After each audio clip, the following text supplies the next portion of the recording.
Don't watch the George Carlin video. Oh yeah, I remember that one. That's a good clip. I have not it's seen. so good even to this day now, especially.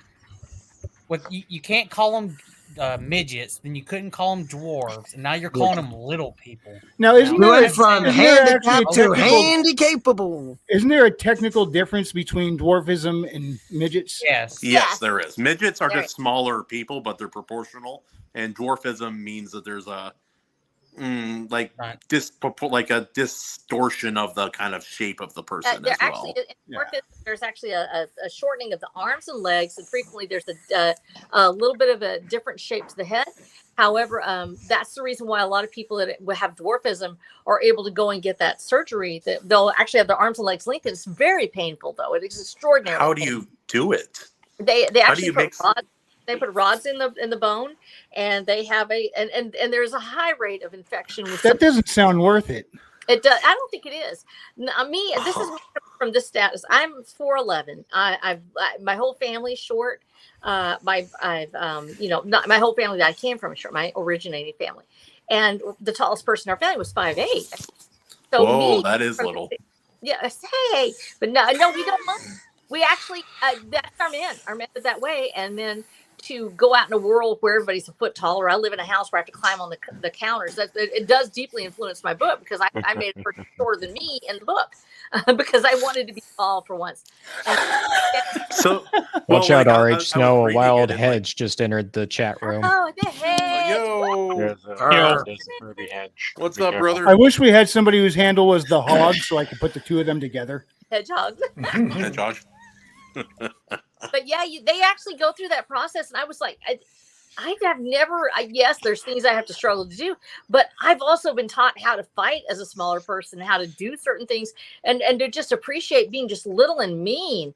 And men who I've known that actually were just in despair because they were 5'3", 5'4". It's like, don't you can build up your muscle, go out there, and just beat the crud out of something. It's different for everybody, but I don't. Yeah, but you can't beat the crap out of women, you know. Well, no, but I mean, speak for yourself, man. I do that without problem. Yeah, it depends on hey, I got something to shield for Herman frequency. I sent you it on Gilded. Buy the book. Right. Buy the book. There you go. Buy the book. Yay, Herman, you did it. You shilled. You promoted your book. Actually, I didn't promote it. Somebody else did, but okay. That's true. That being said, I do feel I've met guys who were like topped out at like 5'5", 5'3", 5'6". I do not envy that aspect about them. I understand it's not worth less, and they're not. And a lot of the time, they're really cool people. But I would never want to be a man. You need to pull it up, Wrangler. Yeah, I think that if you're in that point where you're saying, how do you learn how to be that person?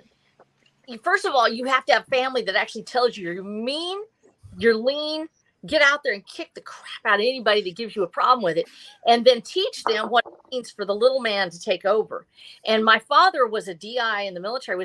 He was, in addition to having been a World War II veteran, when the Korean War came around, he actually was a ranger in the provisional ranger Fort Hood. He was 5'7", little guy, smaller than most of the men in his platoon. And he was mean. That makes him very useful, though. He was mean as sin, and he taught unarmed combat. And he taught me, I've told the story before, tried to teach me. And it was just a total failing process because I go limp when somebody slapped me. I just going down. Oh, no. Yeah, it's not really, I don't know what that evolutionary thing was, but he would try to teach me. And he always was, being short is no excuse. And in fact, you should love it. The little man is, and we have to learn how to There are advantages, yes. Yes, there are extraordinary advantages. Use them. And yeah, so you can get carried by someone larger than you. It's a great thing. Well, all of us have read a fantasy novel, and we've all seen the advantages that dwarves take against bigger species. And the physics that is based on some real world stuff. So all this inspiring short people story. You guys are forgetting Game of Thrones' greatest lesson. Giant guy gets the end of your head, and he's going to turn you into a watermelon. And my main character, when she reaches adulthood, is only 5'5". Oh, that's average. 6 inches taller than me. Well, remember, I'm 6 feet, so Yeah. 5'5" Yeah, to my tall. perspective. I mean, So I'm as a- 6'7", so I don't know what you guys are talking about. So as a guy who is 5'6", I will say that high school was hard, adulthood wasn't. That's right. And the minute I grew the beard, because I'm kind of like built like a linebacker. Yeah. And the minute I grew the beard, I took on a very, very, very, very intimidating aura.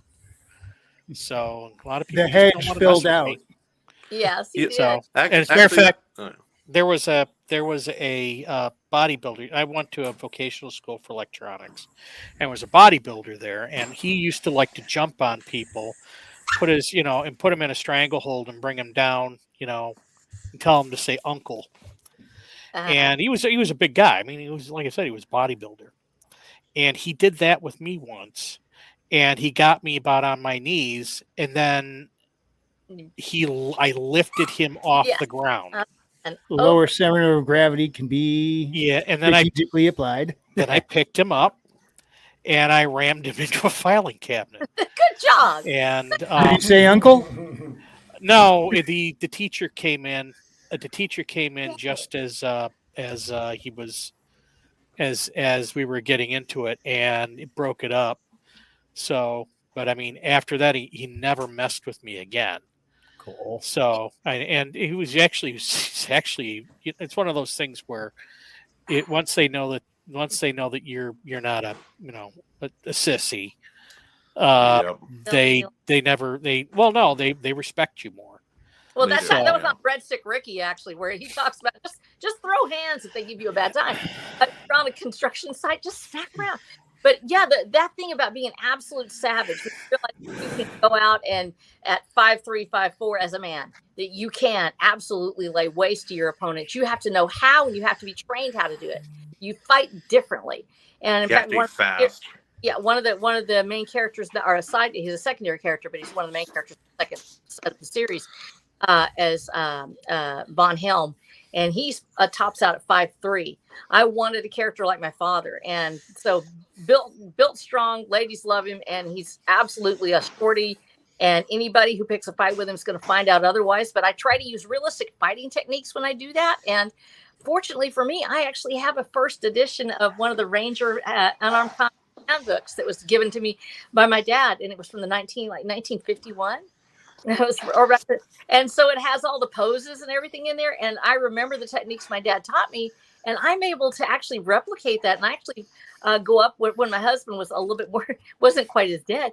He would be my sparring partner, and I would do moves with him to work out the moves. And so, yes, you can come up and under a person. It's just like Herman said, you go up, under, power it over, and lay them out flat on their back. But you better be ready with your finishing move when it happens.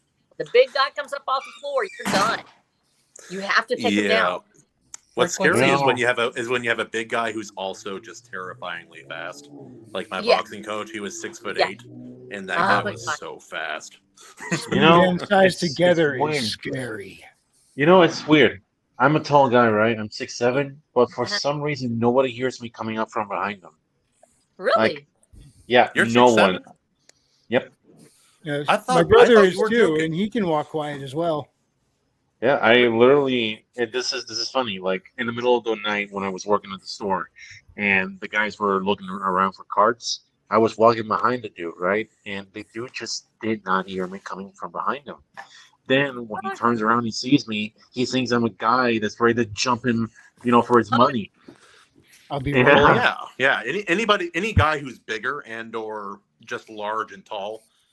Like in the modern society, I've always played this game of kind of trying to I try to come off as nicer and softer than is maybe necessary sometimes, just because, like my mom, like when we went to Maui, like my mom was pushing people around and like she was getting stuff done, which was great. But if I did something like that, I'd be freaking like left in an alley bleeding somewhere, and or like just rejected. But I know, it sucks. Wow, this is a full house. Damn. Whoa, I know. We got everybody here, man. Yeah, we do. Well, We've Monty's got a hedge, we've got a pony, we've got a stormcrow, a mogwai.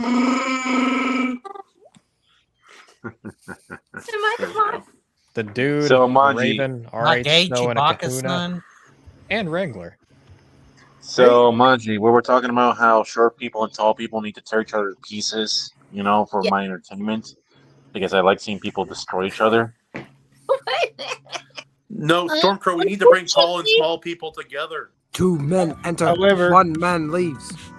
Unfortunately, my tiny voice actually doesn't show my height. I'm 6 feet tall.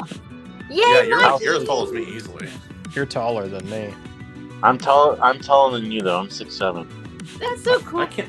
I'm believe you're that 5'8", tall. but then again, that's pretty tall for Otter. Ah, you fucking midget.